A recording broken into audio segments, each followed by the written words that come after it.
अंधी सास पर जालिम बहू का अत्याचार। कांति देवी अपनी बहू से कहती है, बहू आज खाने में क्या बना रही हो? आज मुझे खीर खाने का मन कर रहा है। कब से सूखी रोटी खा खा कर ऊब चुकी हूँ। बेटा तुम लोग तो अपने पसंद का खाना बाहर जाकर खा लेती हो। आज मेरे लिए थोड़ा खीर बना दो, कितने दिनों से मन कर रहा है। कांति जी इतना ही बोली थी कि बहू भड़कते हुए बोली, अच्छा आज महारानी को खीर खाने का मन है। हाथ पैर तो चलता नहीं है, जबान बहुत चलता है। बैठे बैठे फरमाइश करते रहती है, बहू ये बना दो, बहू वो बना दो, कभी पानी दे दो, कभी दवाई दे दो। अरे मैं बहू कम इस घर की नौकरानी ज़्यादा हो गई हूँ। बहू तुम्हें नहीं बनाना है तो मत बनाओ, लेकिन ऐसे मत बोलो। मन करता है कुछ अच्छा खाने का, इसलिए बोल दी। तुम्हें नहीं बोलूँगी तो और किसे बोलूँगी? बहू यदि मेरे आँख से दिखाई देता तो मैं खुद बना लेती। ठीक है, ज़्यादा भाषण देने की ज़रूरत नहीं है। कुछ भी कहो तो रोना गाना शुरू कर देती है। कांति देवी मन ही मन अपने आप को कोस रही थी। मैं ही पागल थी कि बहू को खीर बनाने को कह दिया। अरे जो बहू 2 समय की रोटी बिना ताना मारे नहीं दे सकती, वो मेरे लिए खीर क्या खाक बनाएगी। इसी उधेड़ बुन में लगी थी कि बहू झमकते हुए खाना की थाली कांति जी के सामने रख देती है। अंधी होने के कारण उस खाने को देख नहीं पाती है, खोज नहीं पाती है। धीरे धीरे टटोलते टटोलते उनका खाना मिल गया। खाने को छूती हैं तो महसूस करती हैं कि खाने में सूखी सब्जी और रोटी है। उनके मुंह में तो दांत भी नहीं थे, रोटी को कैसे खा सकती थी। अब यही सोचकर उन्होंने अपने बेटे को आवाज़ लगाया और कहा, बेटा राहुल घर में से 1 कटोरी दूध तो लेते आना। बेटा यह सूखी रोटी और सब्जी मुझसे नहीं खाई जाएगी, दूध में रोटी भिगोकर खा लूँगी। और उनका बेटा किचन रूम से 1 कटोरी दूध लेकर आता है और अपने माँ को दे देता है। इतने में ही किरण दौड़ कर आती है और लपक कर उस कटोरा के दूध को उठा लेती है और बोलती है, अरे आप पागल हो गए हो क्या? इस बुढ़िया को इस उम्र में इतना प्योर भैंस का दूध दोगे तो वह खाकर बीमार नहीं हो जाएगी? इसका पेट खराब हो जाएगा। परेशानी किसको होगी? हमें ही होगी। पैसे किसके लगेंगे? हमारे ही तो लगेंगे। दूध के कटोरे को लेकर किरण किचन रूम में चली जाती है और उसमें से आधे से भी ज़्यादा दूध को पतीले में पलट देती है और उस कटोरी में बाकी बचे दूध में 1 कप पानी मिला देती है और लाकर अपने पति को थमा देती है और कहती है, ये लीजिए, अब इससे रोटियां खाएंगी तो उनको कोई दिक्कत नहीं होगा, इनका पेट खराब नहीं होगा। अपनी पत्नी का यह व्यवहार देखकर वह राहुल भी कुछ नहीं कहता। अरे जिसकी माँ ने उसे पाल पोस कर बड़ा किया, उसके पैरों पर खड़ा किया, अपनी पूरी संपत्ति उसको दे दी, आज वही बेटा मौन चुपचाप खड़ा होकर सब तमाशा देख रहा था कि उसकी माँ के साथ कितना गलत हो रहा है। लेकिन फिर भी उस बेटे ने चू तक नहीं कहा और चुपचाप अपनी पत्नी के हरकतों को देख रहा था। किरण उस मिलावटी दूध को अपने सास को थमा देती है और कहती है, सब्जी रोटी मिली थी तो चुपचाप खाई नहीं गई। आपको दूध चाहिए था तो लीजिए, अब खाइए। किरण अपने पति का हाथ खींचते हुए आंगन में ले जाती है और उसे खूब खरी खोटी सुनाने लगती है और कहती है, आज के बाद माँ जी को प्योर दूध मत दीजिएगा। अगर ऐसा करेंगे तो उनका पेट खराब होगा, तो सब कुछ आपको ही करना होगा, मैं तो कुछ नहीं करूँगी। अब जैसे ही कांति जी उस दूध रोटी को खाने वाली थी, किरण एक बार फिर से अपने सास के पास आती है और कहती है, माँ जी, यह रोटियाँ मुझे दीजिए और मैं जो रात का रोटी है वो दे रही हूँ। अगर वह आप खाएंगी तो दूध में अच्छे से घुल जाएगा और अच्छे से खा पाएंगी। इससे पहले कि कांति जी कुछ बोलती, उनकी बहू किरण उनके हाथ से वह ताज़ी रोटियां छीन लेती है और बासी रोटियों को दे देती है। उस बासी रोटी को दूध में भिगोकर मलकर खाने लगती है। जब कांति जी उस रोटी को खाने लगती हैं तो अपने अतीत को, अपने पति के साथ को याद करने लगती है कि किस तरह से उनके पति सुरेश बाबू उनका कितना ख्याल रखते थे, उनके हर ज़रूरत को पूरा करते थे, उनको कोई भी तकलीफ़ नहीं होने देते थे। वे सोचने लगती है कि जब उनका विवाह सुरेश बाबू के साथ तय हुआ था, जब वो उन्हें देखने के लिए आए थे, उन्होंने शादी के लिए हाँ कर दिया था और जिस दिन हमारी शादी होने वाली रहती है, उसी दिन घर में कुछ बच्चे पटाखे जला रहे होते हैं। उन पटाखों के मसाले उड़कर गलती से कांति जी के आँखों में पड़ जाता है। मसाले पड़ने के कारण कांति जी की आँखें पूरी तरह से खराब हो जाती है। उन्हें आनन फानन में हॉस्पिटल में भर्ती कराया गया। बारात दरवाजे पर थी।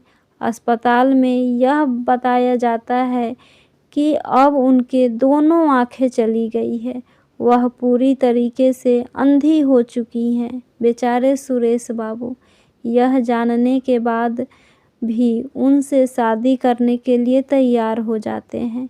बाकी के अन्य लोग उन्हें कोस रहे थे कि कितनी अशुभ है, ये शादी के दिन ही अपनी आंखें फुड़वा बैठी।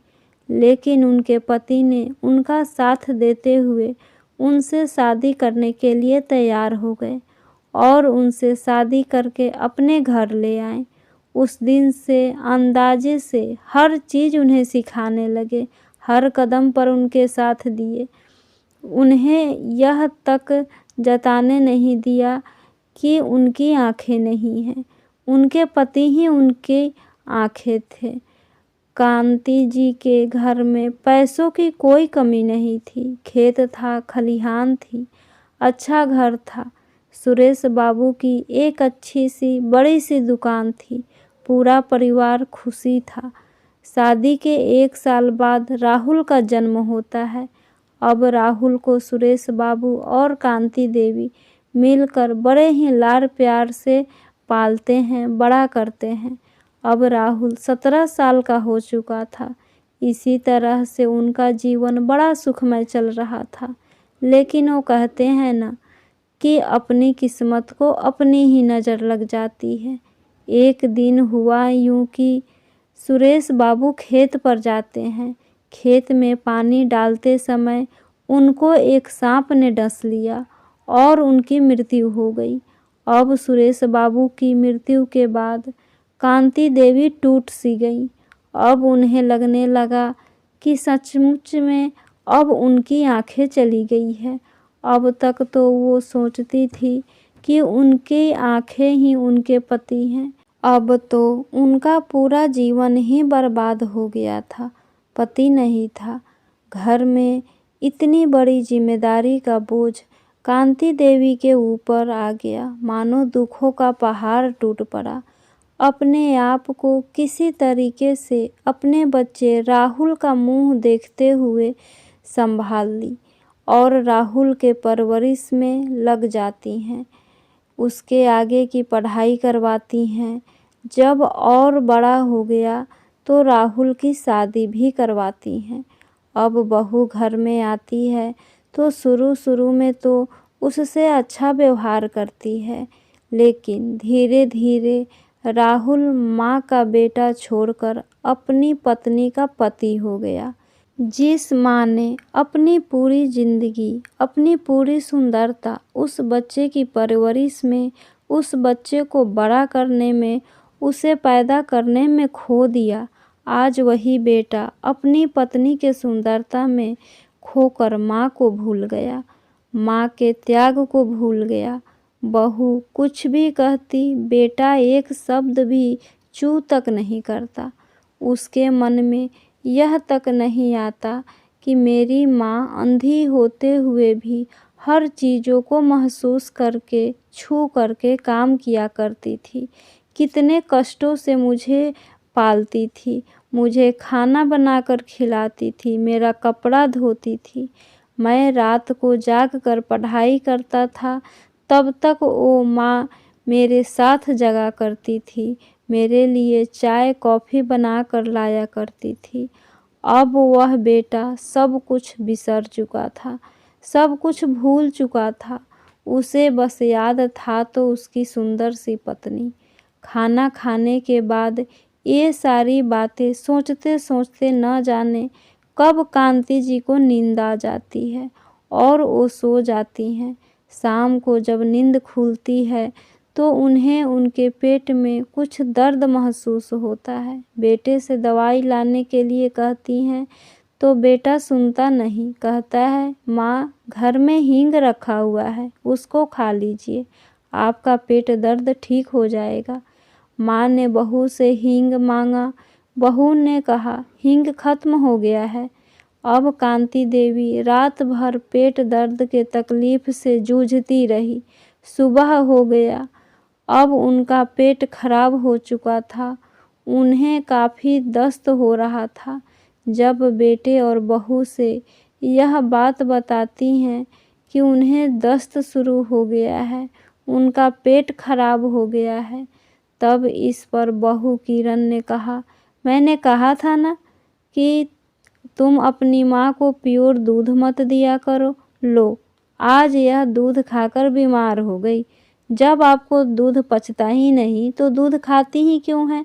सब्जी रोटी खाकर पेट नहीं भर सकती? इस उम्र में चटोरापन चढ़ गया है। तब तक 15 साल का गोलू घर में आ चुका था। वह अपनी दादी को अपने मम्मी पापा द्वारा डांट सुनते हुए देखता है। पापा, आप लोग दादी के साथ कितना बुरा व्यवहार करते हैं। दादी की तबीयत ठीक नहीं है, उन्हें आप लोग ठीक से खाना नहीं देते हैं। माँ, मैंने भी देखा है, आप दादी को बासी रोटी दे रही थी। मैं सब कुछ देखता हूँ। जब दादी के रिश्तेदार यहाँ पर आते हैं दादी से मिलने, तो उनके साथ तो आप दिखावा करती हैं कि आप दादी का कितना सेवा करती हैं, लेकिन उनके जाने के बाद दादी के साथ फिर से बुरा व्यवहार करने लगती हैं। दादी को मीठा तक नहीं खाने देती हैं। अरे, जब दादी का पेट ही नहीं भरेगा तो उनका तबीयत कैसे ठीक होगा? आप उन्हें अपनी बासी रोटियां खिला खिला कर उनका तबीयत खराब कर रही हैं और कहती हैं दूध खाने से हो गया है। गोलू के इस बातों को सुनकर किरण बिना सोचे समझे एक थप्पड़ अपने बेटे को जड़ देती है और कहती है, चुपचाप अपने रूम में जाकर पढ़ाई करो, नहीं तो तुम्हारी खूब पिटाई करूँगी। गोलू चुपचाप अपने गालों पर हाथ रखे हुए अपने कमरे में चला जाता है। बेचारी कांति जी, उस थप्पड़ की गूंज कांति जी के कानों में सुनाई देती है और वह बहुत दुखी होती हैं। उनको बड़ा तकलीफ होता है। उनके जान से भी प्यारे पोते को थप्पड़ मारा जा रहा है। आज तक कांति देवी अपने बेटे को एक उंगली से भी नहीं छुआ था और अपने पोते को मार खाता हुआ कैसे सुन सकती थी। सोचने लगती है, भगवान, इस नर्क से तो अच्छा है मैं मर जाती। अब इसी तरीके से 3 दिन बीत चुके थे और घर की हालत सामान्य हो गई थी। कांति देवी बरामदे में बैठकर भगवान का भजन कर रही थी। कुछ चहल पहल हलचल हो रही थी घर में। तब वह अपने पोते को आवाज़ लगाती हैं, बोलती हैं, गोलू बेटा कहाँ जा रहे हो? गोलू ने कहा, दादी आज हम लोग शादी में जा रहे हैं, मम्मी पापा और मैं। रात में 12-1 बजे तक वापस आ जाएंगे। अब यह सुनने के बाद कांति जी ने अपने बहू को बुलाया और कहा, बेटा किरण, तुम तो शादी में जा रही हो, मेरे भोजन का क्या? मुझे तो बहुत तेज भूख लग जाती है, कुछ रोटियां तो बनाकर जा रही हो ना। इस पर बहू किरण कहती है, माँ जी, आपको समझ में नहीं आता, मैंने 5,000 की साड़ी पहनी है, पार्लर जाकर 2,500 का मेकअप करवाया है, इतना सज धज कर तैयार हुए हैं आपके लिए रोटियां बनाने को। किचन में सुबह का भुजिया और रोटी है, खा लीजिएगा और हम लोग 2-3 बजे तक वापस आएंगे। अरे बहू, उन रोटियों को मुझसे चबाया नहीं जाता। अभी थोड़ी दिन पहले ही मेरा पेट खराब हुआ था, कुछ खिचड़ी बना देती तो अच्छा होता। प्रिय दोस्तों, आजकल की बहुएं जब शादी विवाह किसी पार्टी समारोह के लिए सज धज कर तैयार हो जाती हैं तो वो अपने पति तक को एक गिलास पानी ले जाकर देने के लिए तैयार नहीं होती, क्योंकि उनका मेकअप जो खराब हो जाएगा। अपने बच्चे तक को गोद में नहीं उठाती कि उनका फैशन खराब हो जाएगा, उनकी साड़ी खसक जाएगी, उनका मेकअप जो खराब हो जाएगा, बच्चा उनका बाल खींच देगा, उसके आगे सास क्या चीज़ है। अब बहू किरण तमतमाते हुए अपने पति के पास जाती है और कहती है, सुनते हो जी, तुम्हारी माँ मुझे क्या कह रही है कि मेरे लिए कुछ ताज़ी रोटियां बना दो या फिर खिचड़ी बना दो। इतनी महंगी साड़ी पहनी हूँ, ब्यूटी पार्लर में जाकर 2,500 का मेकअप करवाई हूँ, क्या इसी के लिए कि किचन में जाकर तुम्हारी माँ के लिए रोटी और खिचड़ी बनाऊँ? मुझसे तो ये नहीं होगा। बेटे ने कहा, तो इसमें क्या बड़ी बात है, कुकर में चावल दाल चढ़ा कर रख दो, हो जाएगा। अच्छा, तो आप ही क्यों नहीं रख देते? अब दोनों पति पत्नी में इसी तरीके का विवाद होने लगता है। फिर अंत में जाकर राहुल कहता है, चलो कोई बात नहीं, मैं माँ को समझा देता हूँ। वह बेटा माँ के पास आता है और कहता है, माँ, ऐसा है कि घर के सामने जो साईं मंदिर है वहीं पर आज भंडारा है, तुम वहीं पर टिफ़िन लेकर चले जाना और वहीं से खिचड़ी लेकर आना और उसे खा लेना। माँ ने कहा, ठीक है बेटा, चली जाऊंगी। अब राहुल, किरण और गोलू जाने के लिए तैयार हो जाते हैं। जैसे ही गाड़ी में बैठते हैं, कुछ दूर आगे गाड़ी चलती है तो गोलू ने कहा, पापा, जब मैं बड़ा हो जाऊंगा, मेरी नौकरी लग जाएगी तो मैं एक अच्छा सा घर बनवाऊंगा। यह सुनकर किरण बड़ी खुश होती है, कहती है, अरे वाह बेटा, हमारा एक सुंदर सा घर बनवाएगा, कितनी अच्छी सोच है। तब उस बेटे ने कहा, मम्मी, मैं घर एक बहुत बड़े मंदिर के सामने बनवाऊंगा। माँ ने पूछा, पर बेटा क्यों? क्या तुम भगवान का पूजा करोगे, मंदिर में जल चढ़ाओगे? बेटे ने कहा, नहीं मम्मी, मैं ना तो पूजा करूँगा और ना ही मैं जल चढ़ाऊँगा। जब मैं आपके जैसे बड़ा हो जाऊँगा तो आप भी बूढ़ी हो जाओगी ना, तब हमें भी कहीं पार्टी, कहीं शादी में जाना होगा तो आप खाना कहाँ खाएंगी? आपको तो इस मंदिर के भंडारे से खाना पड़ेगा ना। गोलू ने कहा, पापा, जिस घर में आप लोग रह रहे हैं वह मेरे दादाजी का है, जिस दुकान को आप संभाल रहे हैं वह भी मेरे दादाजी का है, जो खेत खलिहान है वह भी मेरे दादाजी का है, सब कुछ मेरे दादाजी का है और उन सब की मालकिन मेरी दादी माँ है। आपने तो कुछ भी नहीं किया, फिर भी दादी माँ को इतना कष्ट देते हैं। मम्मी दादी का इतना अपमान करती है। मैं जब बड़ा होऊंगा तब मैं भी आप दोनों के साथ ऐसा ही व्यवहार करूंगा जो आप लोग मेरे दादी के साथ करते हैं। बेटे की बातें सुनकर दोनों पति पत्नी एक दूसरे का मुंह देखने लगते हैं और अपनी सासू माँ के जगह अपने आप को रख कर देखती है और सोचती है, इतना दुख हम लोगों को मिलेगा तो हम लोग तो एक ही दिन में मर जाएंगे। राहुल तुरंत अपनी गाड़ी को यू टर्न ले लिया और वापस घर आ गया और अपने माँ से माफ़ी मांगने लगा। माँ, मुझे माफ़ कर दो, मुझसे बहुत बड़ी गलती हो गई। किरण भी सासू माँ के पैरों में गिर जाती है और माफ़ी मांगने लगती है। अब हम आपको थोड़ा भी अपमान नहीं करेंगे। अब हमें अपनी गलती का एहसास हो चुका है। माँ तो माँ होती है। बूढ़ी माँ अपने बेटा बहू को माफ़ कर देती है और बची हुई ज़िंदगी हंसी खुशी से जीने लगती है। फ्रेंड्स, आशा करती हूँ आपको ये कहानी ज़रूर पसंद आई होगी। प्लीज़ लाइक, सब्सक्राइब और शेयर करना ना भूलें।